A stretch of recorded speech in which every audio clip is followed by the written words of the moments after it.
Paano mag-delete ng ating Facebook page sa ating Facebook account? Click natin tong picture natin sa right side. Yung may tatlong guhit. And then, punta tayo sa pages. At kapag lumabas na ang ating mga pages, click natin yung page na gusto nating i-delete. Click ko ang pinakataas at mapupunta na tayo sa ating profile ng ating page. Ayan, check natin. Lalabas yung lahat ng page natin and scroll up lang natin yan para lumabas yung ating violation. Ayan. At makikita natin itong may kulay orange. Yan ang ating violation. And click natin yung switch para mapunta tayo sa ating mismong page. And click natin itong start tour.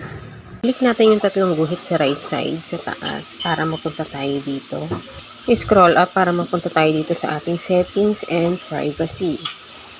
Click natin ang settings. And mapupunta tayo dito. Lalabas na yung page settings. Click natin ang page settings para mapunta na tayo dito sa personal information at hanapin natin yung access and control. Access and control and then click natin yan. And eto guys, lalabas yung ating access and control. Ayan. Deactivation or deletion, yan ang pamimilian natin. Kung gusto nating i-deactivate lang muna or i-delete na talaga. So, kapag pinili natin ang deactivation lang muna, may chance pa tayong maibalik ang ating page. So, dito guys, parang nagsisurvey lang sa atin si Facebook kung gusto ba talaga nating i-delete na or deactivate lang muna.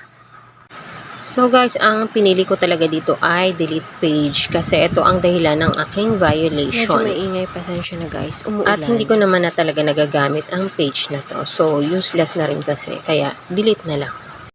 Click delete page na tayo guys and click continue para ma-proceed na tayo sa next. And pagdating natin dito guys, pinili ko lang yun I have a privacy concern.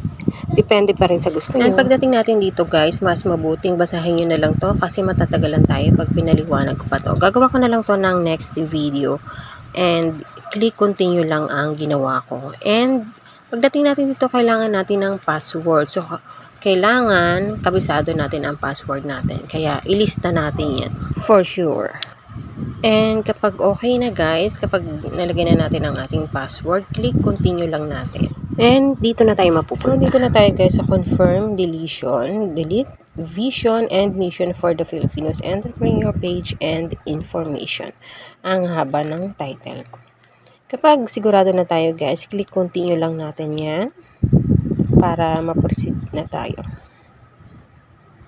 And ayan, so sure na ba talaga tayo? And pag sure na tayo, delete page na tayo.